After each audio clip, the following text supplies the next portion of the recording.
Hello everyone, and welcome to my Coronation Street official channel. I hope everyone is having a wonderful day. Before we begin, please hit the subscribe button and give this video a thumbs up. Helen Flanagan of Celebs Go Dating was astounded by the date's admission. A new possible love interests declaration left Helen Flanagan speechless. During tonight's Celebs Go Dating, the former Coronation Street star meets Danny, a fellow Northerner, but their paths have already crossed. Through the E4, which stars other well-known actors Ella Morgan, Stephen Webb, Chris Taylor, Jamelia, Tristan Phipps, and Lauren Goodman, the actress wants to find love. The mother of three was thrilled to be going on a date with Danny, a father of a similar age, but she was taken aback when he asked if she knew him.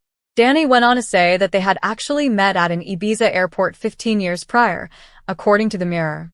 Watchers will have to wait and see if the two click. Chris Taylor from Love Island goes on his third date with Daisy on tonight's show. However, in defiance of the Council of Specialists Paul C.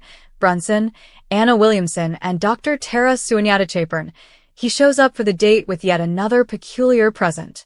Fans will also witness Ella Morgan make her first visit back to the agency following her explosive brunch, where she will have a poignant chat with Paul and Anna. Ella shares her hopes of finding someone who genuinely understands her during the tearful session. Gogglebox celebrity Steven, who recently faced criticism following a string of dates involving automobile crashes, also pays Anna and Dr. Tara a visit to get their thoughts on his most recent date. The reality TV personality expressed his delight at the rating he obtained, but he also stressed the importance of comedy in his relationships. Melanie Hill, a BBC Casualty star, and her extremely well-known ex had a very painful breakup. Melanie Hill, a well-known medical drama performer, joined the cast of Casualty at the beginning of this year and has already established herself as the tough clinical nurse manager Siobhan McKenzie. Melanie, 62, had a long history in television before joining Casualty.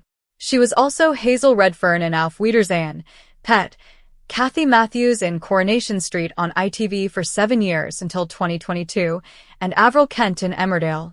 These roles may also be remembered by audiences. The 52-year-old actress has also acted as Avelini in Bread, Rita Dolan in Kay Mellor's play Playing the Field, Julie Travers in The Syndicate on BBC One, and Maggie Budgen in Waterloo Road, a drama series set in a school.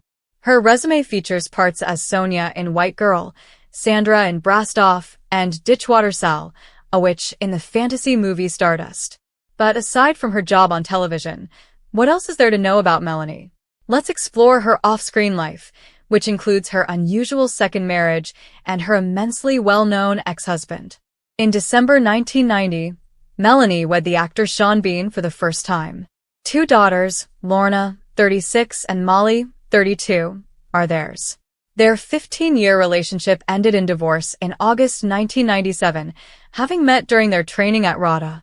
Melanie told the Daily Record all about how she and Sean broke up, saying that his excessive drinking and football fandom got to be too much for them. As she put it, "We are going through a divorce and it's very painful." She described how difficult it had been. "And the most important thing out of it all is the children. We don't want them hurt," she said, highlighting the couple's shared concern for their kids' well-being during the separation.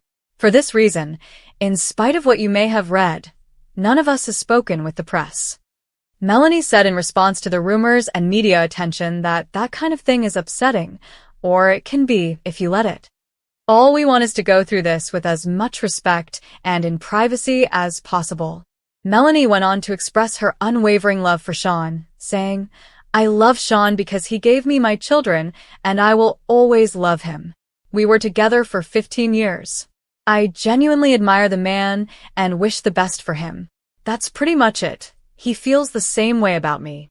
After that, Melanie fell in love and wed Jim Daly in 2017 at the Victoria Stakes pub in Muswell Hill, London. They had first met in 1996 when filming When Saturday Comes, where Melanie and her then-husband Sean Bean were performers and Jim was the director. She earlier said, "I don't think I get married again," in a 2005 discussion, but it looks like she has enthusiastically welcomed this new chapter with Jim Daly. For her second wedding, Melanie chose to dress differently. She wore a coat with a leopard print, black slacks, and a white shirt with a detailed heart cut out beneath the collar. A bespoke pair of Doc Martens completed her ensemble. The front of her white boots had motifs of red hearts on them. And ITV Coronation Street star passed away while on vacation, shocking his terrified companions. At a music festival, joyful actor Joseph Wandera unexpectedly collapsed and passed away, causing tragedy. January 16, 2022, saw the death of the actor, who gained notoriety for his performance on Coronation Street in 2018. An inquest on Tuesday heard that he had been enjoying the BPM music event with friends when he suddenly fell, leading to a last-ditch, but fruitless attempt by friends to revive him. The toxicology analysis later showed recreational drugs were in his system when he was discovered seizing on the floor. During the hearing, Area Coroner Catherine McKenna stated that Joseph took these drugs of his own free will, and I'm satisfied he did not intend this outcome, citing ketamine and MDMA toxicity as the medical cause of death. When Joseph lost himself in the middle of a forest by the coast, a week into his vacation, it was an occurrence. He sent Renee Zollner a WhatsApp message at 3 a.m. asking for help, and she responded by driving 50 minutes to come get him. He looked tired and had bags under his eyes, which Renee considered normal given the non-stop partying, but she couldn't figure out where his villa was, so she took him to her own flat instead. She rejected Joseph's suggestion to sleep on the couch in favor of covering him with a blanket on the bed and observing that he wasn't not hot or sweaty. Joseph was fitting on the floor around 7:15 a.m., according to Fidel, one of the guys who was staying over, who woke her up, according to the Mirror. He was told to place Joseph in the recovery position by Renee. Fidel panicked and called out to her within 5 minutes. Even though Joseph was still breathing, she discovered him on the ground without a pulse. After being instructed to start CPR while calling for an ambulance, Fidel desperately began chest compressions. Renee claims that when paramedics arrived on the scene, they confirmed that nothing more could be done. The distraught mother of Joseph, Claire Beatson, testified in court that she was shocked to discover that Joseph had used ecstasy and had admitted to his girlfriend, Allison Maloney, that he had used something called pink stuff. He texted his girlfriend the day before he died, stating he was getting on it like mad. He texted Allison, who was in England, again the next morning, saying something like, "Not gonna lie, I don't know what was in the F thing that I F took. My left eye is now blind, and I can only type with my left hand." That the sad event serves as a warning to people taking recreational drugs was the coroner's goal. She went on to say, Joseph was a talented, gregarious, and joyful young man who had a promising career ahead of him and everything to live for.